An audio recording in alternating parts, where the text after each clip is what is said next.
a cubical block of side 7 centimetre is surmounted by a hemisphere। तो एक cubical block है जिसका side जो है 7 सेंटीमीटर का है और उसके ऊपर हेमिस्फीयर रखा हुआ है। तो क्वेश्चन पूछता है what is the greatest diameter the hemisphere can have. तो ये जो हेमिस्फीयर है ग्रेटेस्ट डायमीटर कितना उसका हो सकता है वो हमको निकालना है। Find the surface area of the solid. तो ये ऐसा क्यूब हमको दिया हुआ है क्वेश्चन में और देख सकते हैं कि this cubical block is surmounted bye a hemisphere. तो जो गिवन डेटा है वो हम लिख लेंगे। हमें side of the cube is equal to 7 centimetre दिया हुआ है। रेडियस हेमिस्फीयर का स्मॉल आर से डिनोट कर देंगे। डायमीटर 7 है तो उसको डिवाइड बाय 2 3.5 सेंटीमीटर रेडियस मिल जाएगा हेमिस्फीयर का। हमको निकालना है the greatest diameter that this hemisphere can have. तो इसका ग्रेटेस्ट डायमीटर कितना हो सकता है। दूसरा total surface area of the solid. तो जो कंडीशन हमको दिया हुआ है क्वेश्चन में अकॉर्डिंगली हमको ये समझ में आता है अगर ग्रेटेस्ट डायमीटर हमको हेमिस्फीयर का निकालना है तो हमारे पास बेस डायमीटर होना चाहिए हेमिस्फीयर का, यानी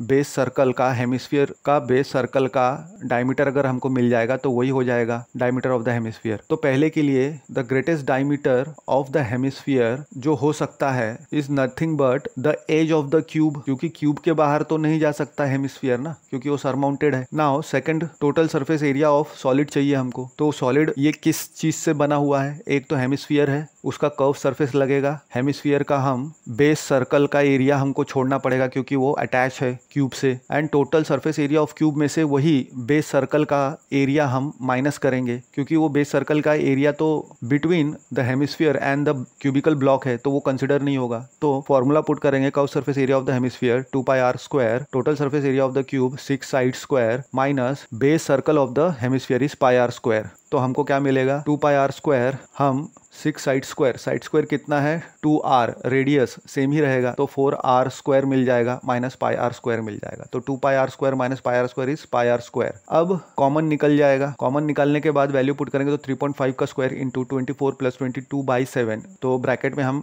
एलसीएम लगाएंगे तो क्रॉस मल्टीप्लीकेशन करके 24 इंटू 7 प्लस 22/7 यानी 168 प्लस 22/7 एंड 7 से हम 12.25 को डिवाइड कर सकते हैं तो 1.75 मिल जाएगा into 190 is equal to 332.50 centimetre square हमको टोटल सरफेस एरिया मिल जाएगा।